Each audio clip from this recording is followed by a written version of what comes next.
Mercy Church Español, bienvenidos a nuestro servicio de conexión. En esta noche continuaremos nuestro estudio en el libro de Daniel, dirigido por la hermana Patricia Covarrubias. Hola hermanos, buenas tardes. Estamos otra vez aquí en nuestra clase del expositor. Hemos estado por 3 semanas con ustedes en las plataformas digitales y vamos a la 5ª clase de nuestro expositor de las Asambleas de Dios.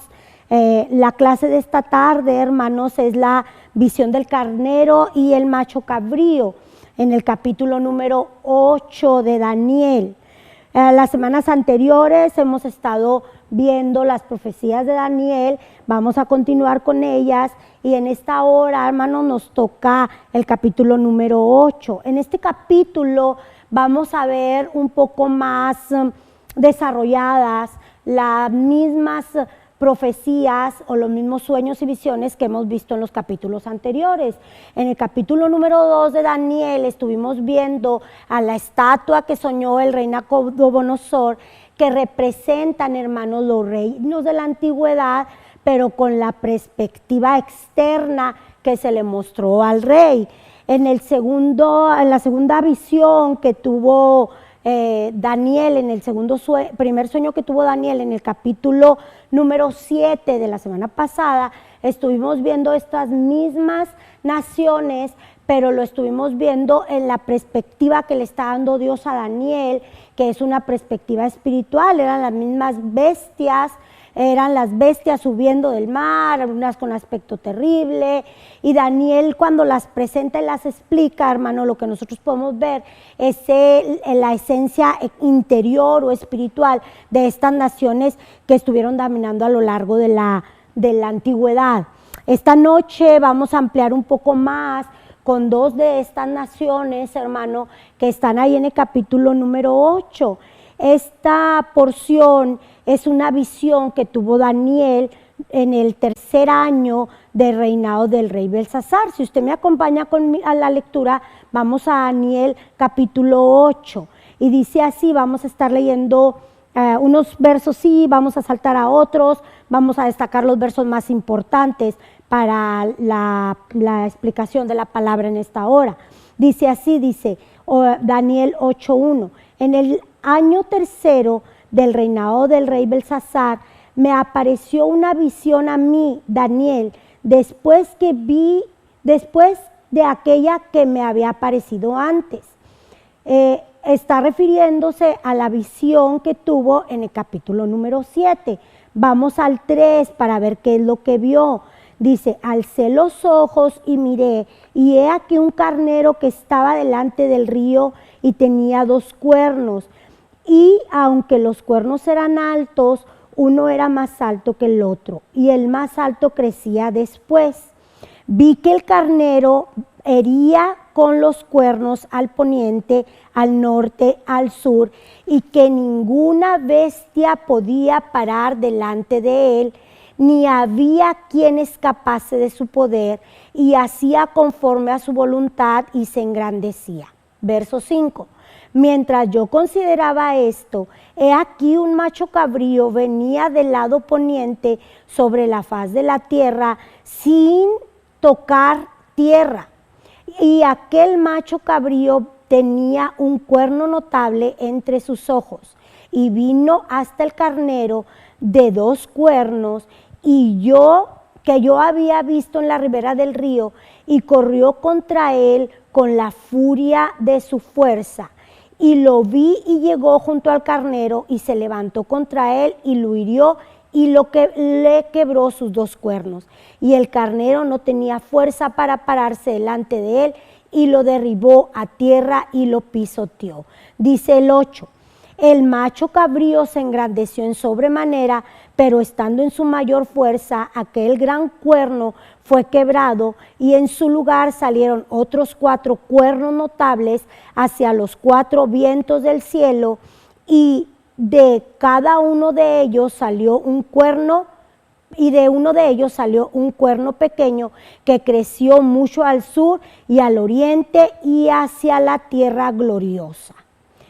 Si nosotros leemos, hermano, este pasaje, o si usted ya tuvo la oportunidad de leerlo, como le he recomendado con anterioridad, nosotros podemos ver que en el capítulo 8, del versículo 1 hasta el versículo 13, hermanos, en estos 14 versículos, 13, 14 versículos, se le está dando a Daniel la visión.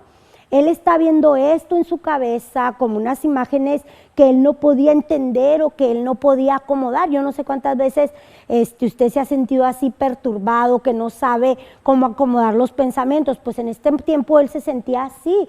Pienso yo como un rompecabezas. Cuando usted va a armar un rompecabezas, lo vacía de la caja y se queda todo por partes. Y si usted no puede ver la imagen completa del rompecabezas, pues entonces difícilmente lo puede armar. Pues quizás así se sentía este hombre.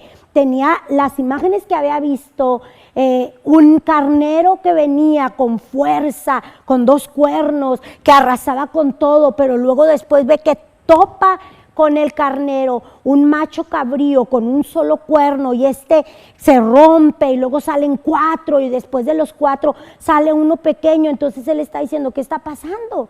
¿Qué es lo que está pasando aquí? Entonces del 15 en adelante, hermano, nosotros vemos que viene la interpretación, que aparece uno con figura del hombre, y en el 16 dice, y yo oí una voz de hombre entre las riberas de Ulai que gritó y dijo, Gabriel, enseña esta visión.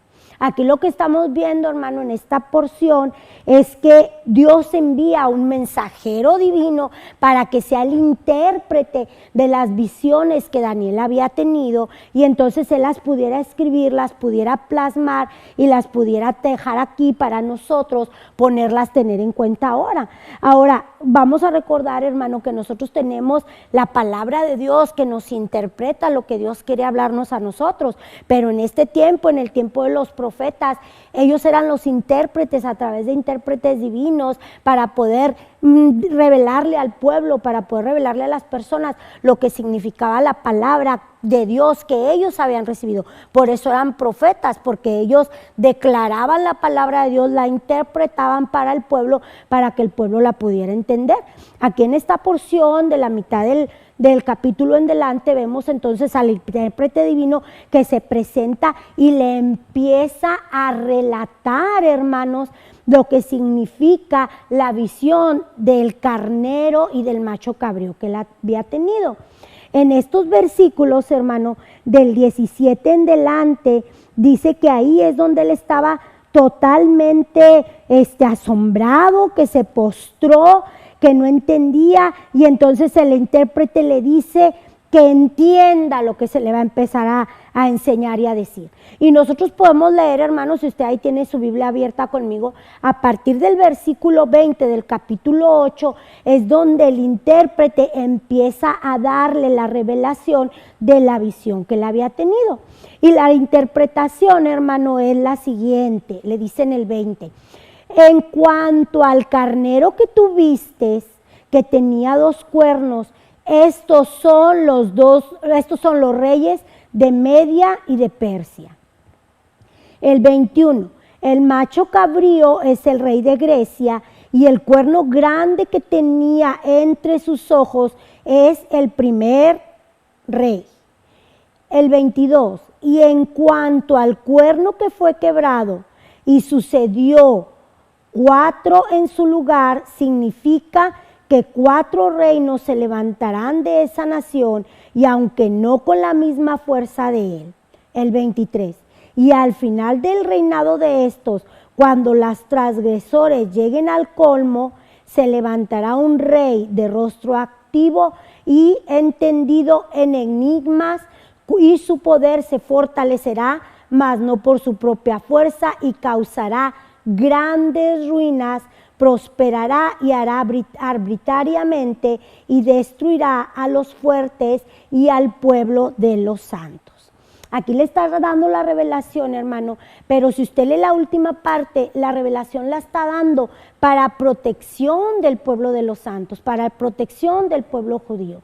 En esta porción, hermano, que nosotros estamos leyendo la historia de reinos que todavía no aparecían, de reinos que todavía no habían llegado, porque la visión se le dio mientras estaba reinando Belsasar, todavía estaban reinando los babilónicos, todavía no llegaba el imperio persa a tomarlos, todavía no llegaba el imperio grecorromano a vencerlos, todavía no llegaban todos estos acontecimientos, y 400 años más o menos antes de que todo esto aconteciera, Daniel lo está pudiendo ver en sí, y inclusive lo está viendo, hermano, hasta por nombre, porque si usted ve ahí en el 21 dice claramente los reyes de Media y de Persia, en el 20, y en el 21 dice el rey de Grecia. Todavía ni siquiera estaban estos hombres en poder y ya se estaba hablando de ellos. Y aquí lo interesante para nosotros, hermano, debe de ser la fidelidad de la palabra, la fidelidad de las promesas de Dios, la fidelidad de que Dios cumple, hermano, con lo que ha prometido en su palabra, y toda la historia se fue cumpliendo cabalmente, hermanos. Cuando los babilónicos estaban en su poder, llegaron los reyes de Media, y los medias hicieron y destrozaron, y después los siguientes reinos. Pero lo que yo quiero resaltar aquí esta tarde, hermano, no es solo lo de los imperios, que ya tengo 3 clases hablándole, sino quiero resaltar cómo esta profecía es una profecía bien personal, hermano, bien personal, de tal modo que resalta a reyes destacados de la historia de la antigüedad, aunque no están literalmente por nombre aquí, hermano. Con todos los antecedentes que da, nosotros podemos descifrar o discernir o entender que estos reyes son los que la misma historia de la humanidad marca. Si nosotros vemos Isaías 45, hermanos, en Isaías 45 nosotros vemos un rey muy importante de la antigüedad, que es el rey Ciro de Persia, que Dios lo usó en grande manera para bendecir al pueblo de Dios, porque él fue el instrumento para que ellos pudieran salir de la cautividad babilónica y regresar a Jerusalén y establecerse. Él fue un instrumento de Dios, porque inclusive en Isaías 45 se menciona como Ciro, mi ungido. Dios le denomina mi ungido, y aunque era un hombre que no era judío, fue parte del plan y el propósito determinado de Dios para la vida de su pueblo. También vemos al rey Alejandro, hermano, que es el rey de Grecia, que es el primer cuerno, hermano, que sale. Este rey, hermano, que estaba en su apogeo y con gran velocidad conquistó, porque en el capítulo anterior lo vemos como un leopardo que llega arrasando, pero aquí lo vemos como un macho cabrío que va corriendo de manera que iba como flotando, porque ni los pies parecía que tocaban la tierra de la rapidez que él tenía. Este macho cabrío dice aquí, hermano, que el cuerno se le parte. A esto quiere decir, hermano, que cuando Alejandro Magno estaba en su gran poderío, él fue muerto a los 32, 33 años de edad. Y fíjese por qué, por una gripa. No fue ni siquiera muerto en batalla, ni siquiera muerto porque alguien llegó y lo asesinó y conspiró contra él. No, fue muerto por una gripa, porque el tiempo y el plan de Dios para su vida había terminado. Cuando esto sucede, hermano, Alejandro el Magno muere, entonces se levantan 4 cuernos, que son los que nosotros estamos leyendo aquí en el capítulo 8, versículo 22 y 21.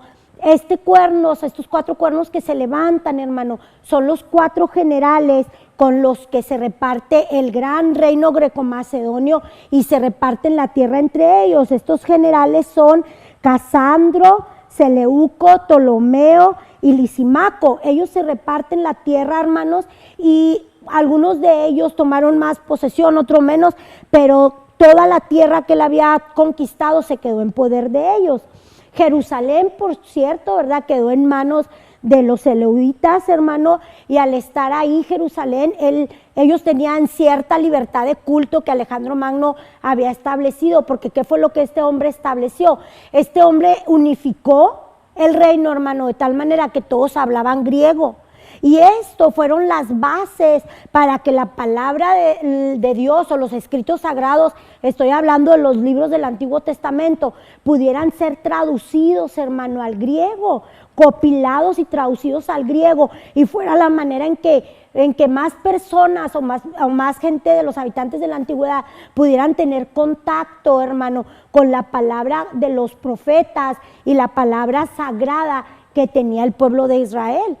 Alejandro el Magno entonces abrió esta puerta, y no solamente en este momento, sino para que cuando llegara el Señor Jesucristo y llegaran todos los apóstoles, pudieran escribir el Nuevo Testamento en griego y alcanzar a todo el mundo conocido, porque era un solo idioma unificado. Así que de una u otra manera, hermano, todos estos reyes destacados fueron usados con un propósito divino. Inclusive el último rey, hermano, que nosotros podemos ver ahí en el 23, que dice: al final del reinado de todos estos se va a subir un rey de rostro altivo, entendido en enigmas, y que su poder se fortalecerá. Este rey, hermanos, los estudiosos consideran que es Antíoco Epífanes, que este hombre, hermanos, era el que llegó aproximadamente en 160 antes de Cristo.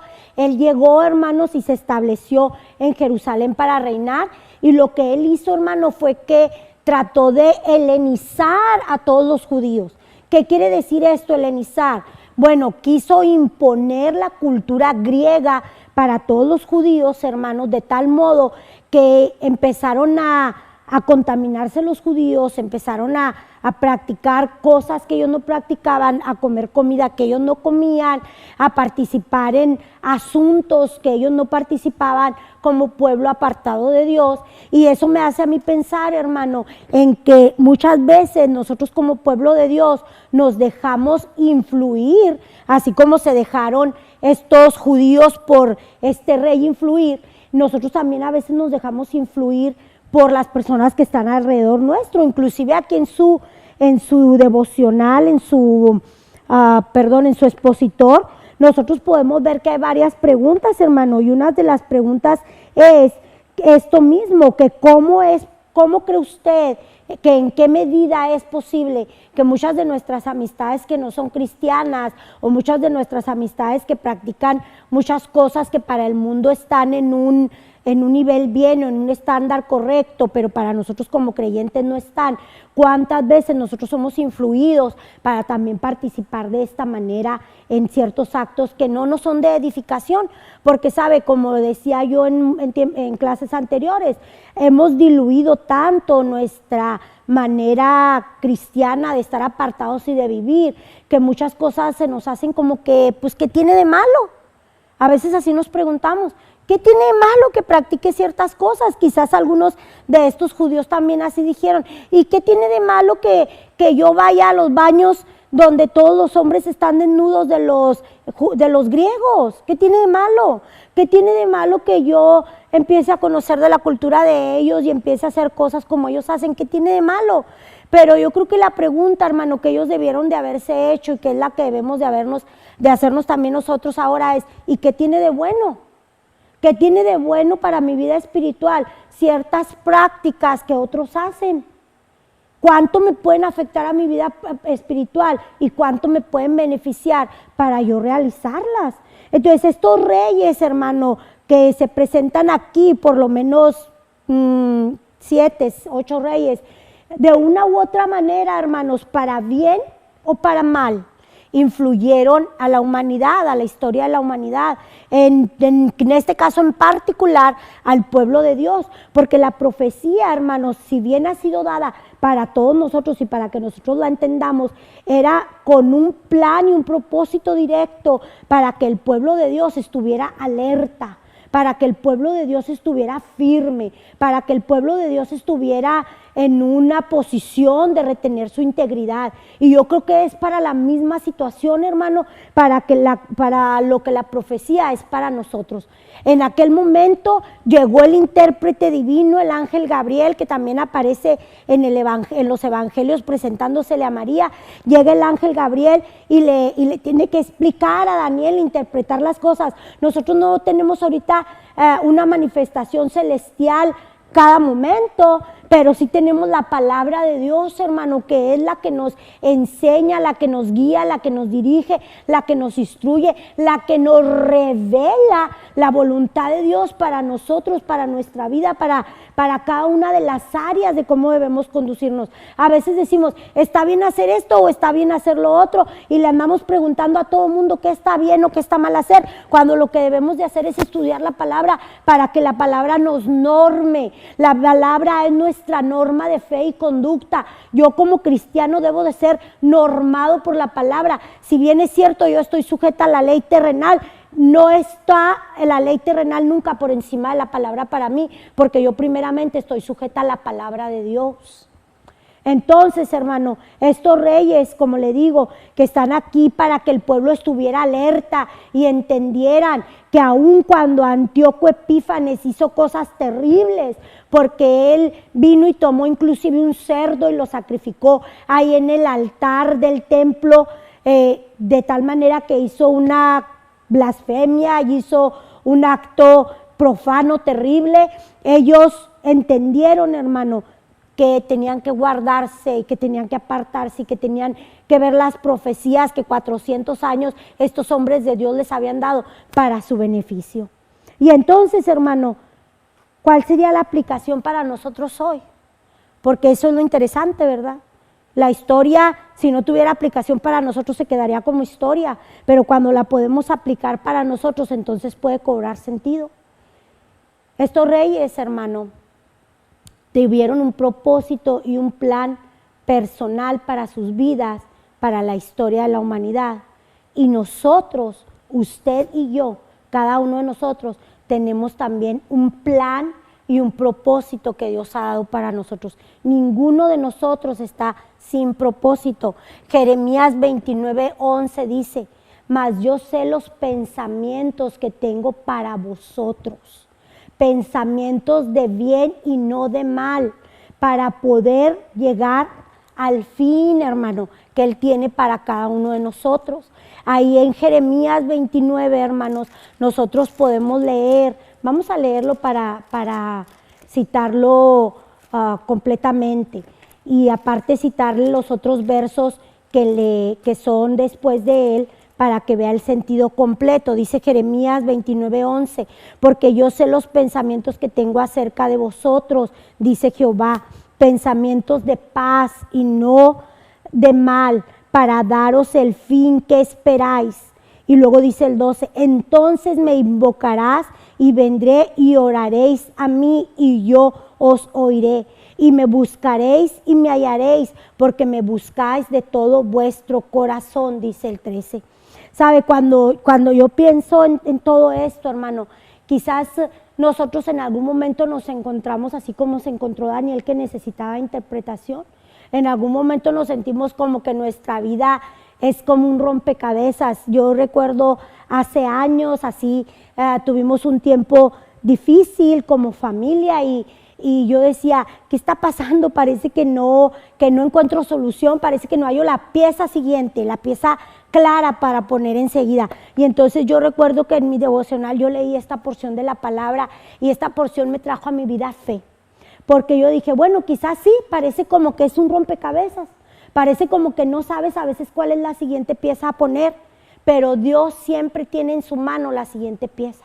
Eso es lo que está pasando en la actualidad, hermano. Estamos en medio de situación caótica para muchos, difícil, no la minimizamos, tampoco la queremos exagerar y decir, wow, esto es el final. No, creemos que estamos en tiempos difíciles, que cada quien está enfrentándolo de diferente manera, pero en la paz de Dios y en el entendimiento de que Dios está con nosotros tenemos que entender que en este panorama desolador de rompecabezas, en donde no sabemos cuál es la siguiente pieza a poner, Dios tiene el panorama completo, la fotografía completa, para saber cuál es la siguiente pieza que va en mi vida, en su vida, en la vida de cada uno de las personas del mundo. No se ha ido de las manos de Dios nada. Si todavía yo creo que Dios tiene el control de nosotros de tal forma, hermano, que sabe los pensamientos concretos, los pensamientos claros que hay para cada uno de nosotros, pensamientos de bien y no de mal. Quizás los judíos en este momento, cuando estaban siendo arrasados primero por los babilónicos, luego arrasados por los persas, luego arrasados por los grecorromanos, luego arrasados por los greco-macedonios y luego arrasados por los romanos, quizá en algún momento decían, Dios, no hallamos la siguiente pieza clave. Esto no tiene solución, pero la palabra les daba la solución y les decía, vendrá un ungido, tienen esperanza, hay un ungido que tiene esperanza, que sabe cuál es la siguiente pieza, que sabe qué es lo siguiente que se tiene que hacer, y eso es lo que nosotros, iglesia, queremos decirte esta noche. No solamente se trata de que aprendamos las profecías para saber mucha palabra y mucha profecía, no, se trata de que aprendamos la profecía para tener la seguridad de que si hace 2000 y fracción de años Dios lo cumplió, seguirá cumpliendo sus planes, seguirá cumpliendo sus propósitos también para tu vida hoy, Él sabe cuál es la siguiente pieza que hay que poner. La respuesta de nosotros tiene que ser una respuesta de paz en las pruebas. Tiene que ser una respuesta de fe en las pruebas. Si usted estuvo con nosotros en las lecturas diarias, hermano, usted puede ver ahí en Génesis 15 que Dios le dio una visión a Abraham y la cumplió. Usted puede ver que Dios le dio una visión a Isaías de que Él enviaría a alguien y la cumplió. Usted puede ver, hermano, la visión que da ahí en Joel, que es tan importante para nosotros, en que vendría a morar el Espíritu Santo dentro de nosotros y que seríamos llenos del Espíritu Santo, y se cumplió. Usted puede ver la visión que tuvo Felipe y las otras visiones que estuvo leyendo durante esta semana. ¿Qué es lo que me dice a mí todo esto? Que yo puedo confiar en su palabra, que es fiel y verdadera, que yo puedo comprar en sus más de 3000 promesas que tiene, que son fieles y verdaderas, y que la promesa para mí hoy es que Él sabe los pensamientos que tiene para mí, que son pensamientos de bien y no de mal. Y usted me puede decir, ay, pero me despidieron del trabajo, porque despidieron a muchas personas, pero estoy aquí encerrada con estos niños por tantos días. Tenemos que buscar lo bueno, hermano, en todo esto. Tenemos que ver lo edificante en todo esto. Quizás no tengo el trabajo, pero yo tengo que confiar que Dios suplirá todo lo que me falte conforme sus riquezas en gloria. Quizás tengo ahí a todos los niños ahorita y hay momentos que me siento desesperada y no sé qué hacer con ellos. Bueno, tengo que creer que Dios me dará la fortaleza, la templanza y la comprensión para que cuando las maestras me hablen yo tenga una buena respuesta para ellos. Que me pueda dar unidad para mi familia en estos tiempos, para mí y mi familia. Que estos tiempos que vamos a estar aquí todos juntos podamos ver en devocionales, en quizá cultos familiares, en lecturas bíblicas, de alguna forma enriquecernos para que nuestra fe crezca. No nos podemos congregar, pero sí podemos hacer cultos de hogar en nuestra casa. No podemos salir a la calle, pero sí podemos en nuestra casa hablarle a otras personas y decirles, la fe que te he estado compartiendo sigue siendo verdadera, sigue siendo fe. Quizá otros no tienen paz, pero usted tiene paz. Dígales a otros que en quién tenemos paz. Dígales a otros que Dios tiene la siguiente pieza para que los científicos encuentren la cura, para que la economía siga marchando, para que la sabiduría se las dé a las personas adecuadas. Dios tiene la siguiente pieza, hermano, para que usted esté tranquilo. Dios tiene la siguiente pieza para que usted esté en paz. No sabemos, hermano, cuánto tiempo vayan a durar las cosas. Aquí, en las profecías, marca las fechas, los años, los días. Ahorita nosotros no sabemos cuánto tiempo va a durar el mundo con esta situación, pero sí sabemos algo, que aun cuando parezca mal, tiene que traer algo bueno para nosotros. Algo bueno tiene que traer para nosotros. Y yo quiero invitarle, hermano, a que usted se mantenga conectado, a que usted llame por teléfono a sus pastores, para que usted ore por sus pastores, para que usted llame a sus líderes, para que si se siente triste le hable a un amigo cristiano que le pueda dar una palabra de motivación, para que lea la Biblia, para que se complemente con Dios, para que busque a Dios ahí en un tiempo devocional. Tenemos esperanza.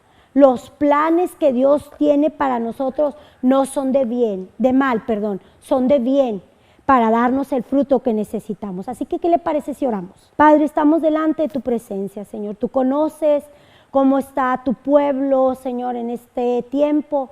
Te rogamos por cada uno de nuestros hermanos, Señor, los miembros de nuestra iglesia, los miembros de las iglesias vecinas, Señor, amigas. Te rogamos porque cada uno de nosotros, Señor, podamos estar firmes, confiando, Señor, en la fe que tú nos has dado de que tú eres un Dios bueno y poderoso que nos sostiene, Padre. Si alguno está triste, si alguno está desalentado, si alguno se siente desesperado, Padre, dales la oportunidad, Señor, de ver cómo tú puedes hacer milagros y prodigios en este tiempo de dificultad para ellos. El milagro es, Señor, tener paz. El milagro es que tú bendigas y multipliques nuestros saberes.